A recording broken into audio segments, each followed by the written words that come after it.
Hi, this is Dr. Gregory Sadler. I'm a professor of philosophy and the president and founder of an educational consulting company called Reason.io, where we put philosophy into practice. I've studied and taught philosophy for over 20 years, and I find that many people run into difficulties reading classic philosophical texts. Sometimes it's the way things are said or how the text is structured. But the concepts themselves are not always that complicated, and that's where I come in. To help students and lifelong learners, I've been producing longer lecture videos and posting them to YouTube. Many viewers say they find them useful. What you're currently watching is part of a new series of shorter videos, each of them focused on one core concept from an important philosophical text. I hope you find it useful as well. In his article, Is Patriotism a Virtue?, after first having set out the case for morality against patriotism, viewing patriotism as essentially a vice, but then saying that this is a particular view of morality, which we'll call liberal, sort of universalist morality, MacIntyre, in the third section, is going to sketch out a different, rival conception of morality. At the very end of the second section, he says, let me turn to considering one of those alternative accounts of morality whose peculiar interest lies in the place that it has to assign to patriotism. Now, he's not going to say, well, this is the account of this particular philosopher or this particular country as it articulates patriotism. It's also kind of generic, and it ties in with some of the other things that MacIntyre will say elsewhere about the importance of community. So he's going to consider it first in terms of where and from whom I learn morality. And he says this is really going to be crucial. So he says, according to the liberal account of morality, where and from whom I learn the principles and precepts, we could call them rules, of morality are and must be irrelevant both to the question of what the content of morality is, what it is that I should do, and to that of the nature of my commitment to it. Just like it doesn't matter where and from whom I learn the principles and precepts of mathematics, the same thing goes for morality. He says, okay, by contrast, the account that I'm going to sketch out here, the questions of where and from whom turn out to be crucial, both for the content, what is going to be considered to be right and wrong, good and bad, and the nature of my own moral commitment as a moral agent. So he says, on this view, it's an essential characteristic of the morality each of us acquires that it's learned from, in and through the way of life of a particular community. Now, this is abstracting a bit, right? Because probably we're going to learn it through several different sub-communities. We don't have to worry about that right now. He says that the moral rules elaborated in one particular historical community often resemble and sometimes are identical with the rules to which allegiance is given in other particular communities, especially if there is a shared history or an appeal to the same canonical text. So, we might think about how the Christian writings in various different countries were providing a shared common text, but even that can be interpreted very differently, even within the same community. He says that there will, however, be characteristically some distinctive features of the set of rules considered as a whole, and these distinctive features arise from the way in which members of that community responded to an earlier situation or series of situations where difficult cases came up, and it led to one or more rules being put in question and reformulated or understood in some other way. And here it might actually be useful to think about some examples. So, for example, the question of whether or not you need to provide some sort of aid to a stranger who you run across who is hungry or incapacitated medically, has been in an accident or something like that. So if you're in an area where resources are actually kind of far away, maybe your community at a certain point is like, listen, enough is enough. We got too many people dying out here. You need to help somebody. And they enact something like a Good Samaritan law, which either covers you from liability or requires you to act. But another community in which resources are, closer and more easily accessed doesn't have that. That would be an example of what he's talking about as a particular situation. And that will go into the ways in which people think about what's obligatory or what's good to do, even though it's not absolutely required, or what you ought not to do. So he says that, here's a good example. Moralities of different societies may agree in having a precept enjoining a child should honor his or her parents, but what it is to so honor and what indeed a father is and what a mother is, that's going to differ among different social orders. So, who's actually considered your father and mother or important person? That kind of depends on how you reckon lineage, right? And that can change over time, too. Is a stepfather a father, right? What if you have like a blended family or some, adoption or things like that? And so he says, what I learn as a guide to my actions and as a standard for evaluating them, I never actually learn morality as such. I'm always learning some, as he's going to call it, highly specific morality of a highly specific social order. That's a problem, right?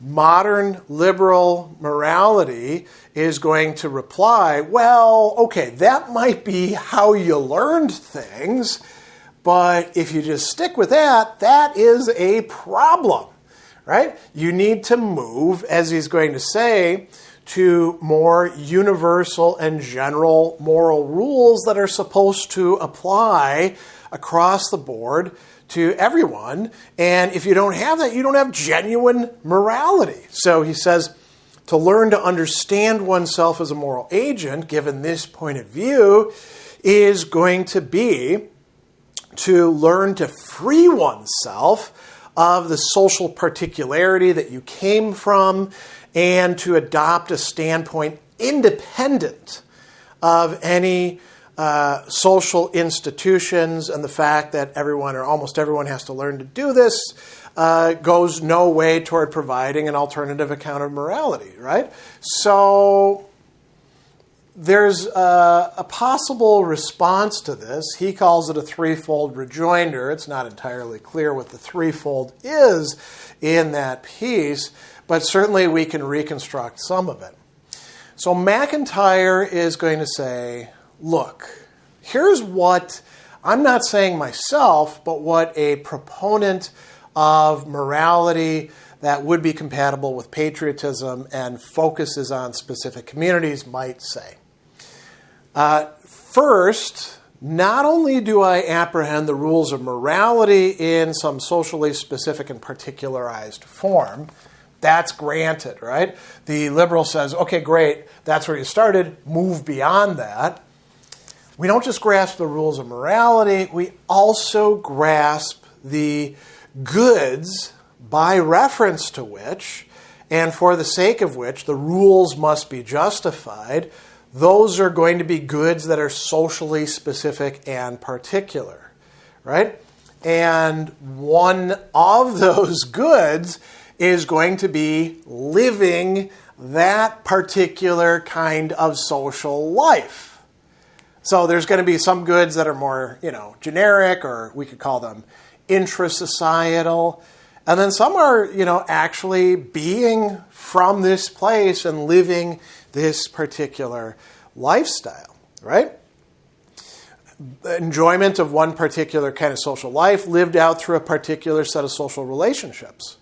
So he says that, if I were in another place, I might also enjoy their matrix of relationships and mores and all of that. But that doesn't change the fact that my goods are, as a matter of fact, found here among these particular people, right? In this community. So the abstract general claim that rules of a certain kind are justified by being productive of and constitutive of goods of a certain kind is true if these and these particular sets of rules incarnated in the practice of these and these particular communities are productive of or constitutive of these particular goods at certain particular times.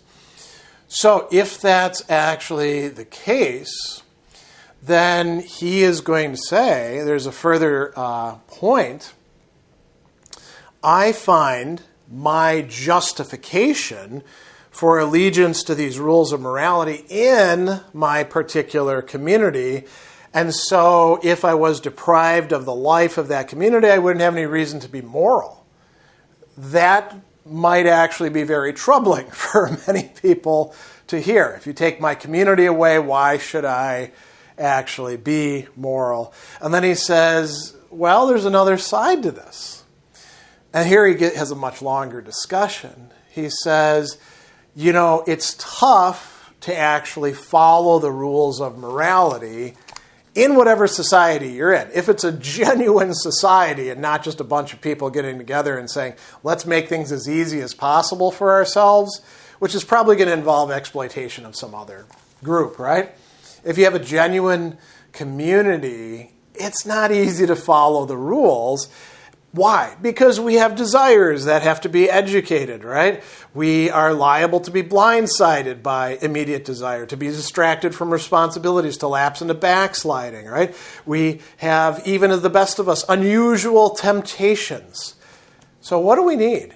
He says that according to this point of view, I can only be a moral agent because we are moral agents. I need those around me to reinforce my moral strengths and assist in remedying my moral weaknesses. So it's only within a community, that individuals become capable of morality, are sustained in their morality, and are constituted as moral agents by the way in which other people regard them, what is owed to them and by them, as well as the way that they regard themselves. Here he's actually going to use the word respect. Respect as a value happens within communities, according to this view, right?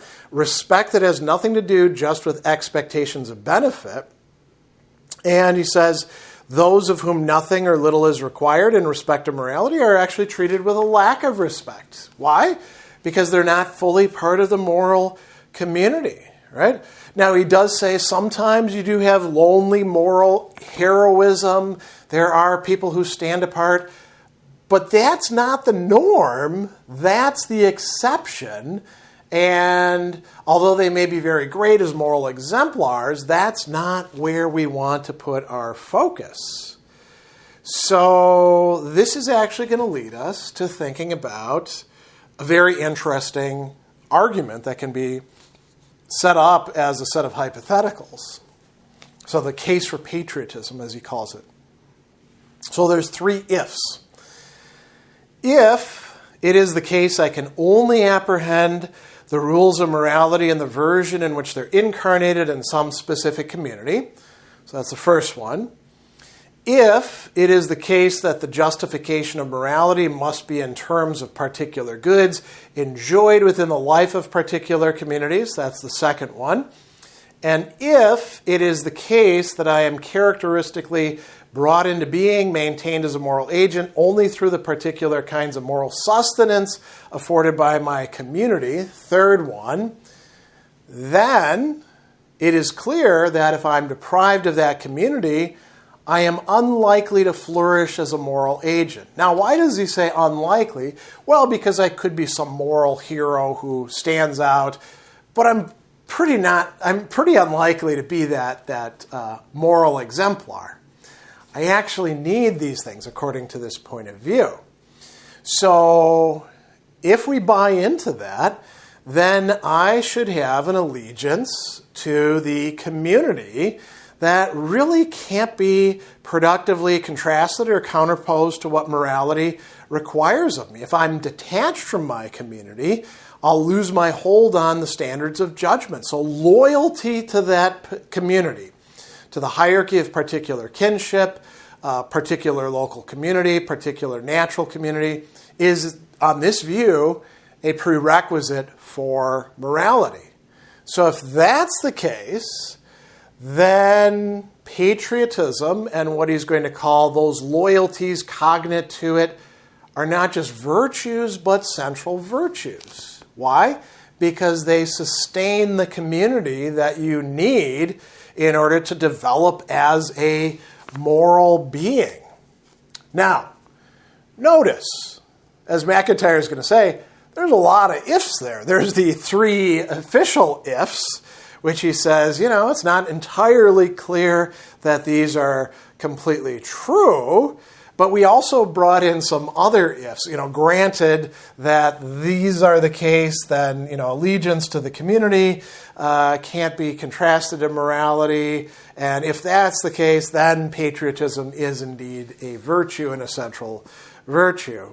So he's not yet taking a stand on it. He's saying, this is what an alternative view on morality would say. And he says what we have here are two rival and incompatible moralities, that of the alternative account, compatible with patriotism as a virtue, that of the modern liberal universalist account of morality, which construes patriotism as a vice.